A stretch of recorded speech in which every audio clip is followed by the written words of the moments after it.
ফজরে উঠতে দেরি হলে ফজর নামাজ কখন কিভাবে পড়বেন ভালো করে মনে রাখেন।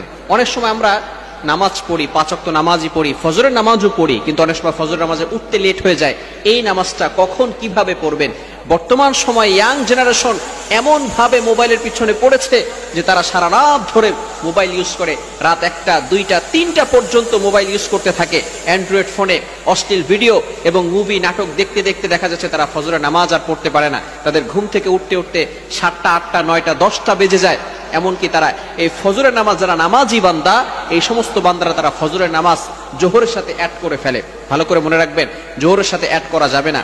যারা 5 ওয়াক্ত নামাজ পড়ে, ফজরের নামাজ পড়ে, হঠাৎ করে যদি একদিন দেখা গেল যে সে উঠতে পারে নাই, সে ঘুমিয়েছিল, এই ক্ষেত্রে সে কি করবে? হাদিসের ভিতরে আসছে, বুখারী শরীফের 597 নম্বর হাদিসে রয়েছে, আল্লাহ রাসূল সাল্লাল্লাহু আলাইহি সাল্লাম বলে দিয়েছেন, মান নামা আন সালাতিন, যে ব্যক্তি সালাতের ব্যাপারে এবং ভুলে যায়, আও নাসিয়াহা, যদি ভুলে যায় যে সে ফজরের নামাজ পড়ছে কি পড়ে নাই, আসরের নামাজ পড়ছে কি পড়ে নাই, জোহরের নামাজ পড়েছে কি পড়ে নাই, এটা যদি সে ভুলে যায়, অথবা যদি সে ঘুমিয়ে থাকে, এই ক্ষেত্রে যখনই তার স্মরণ হবে, ফালইউসাল্লিহা ইদা যাকারাহা, যখনই তার স্মরণ হবে তখনই সে নামাজ পড়ে নিবে।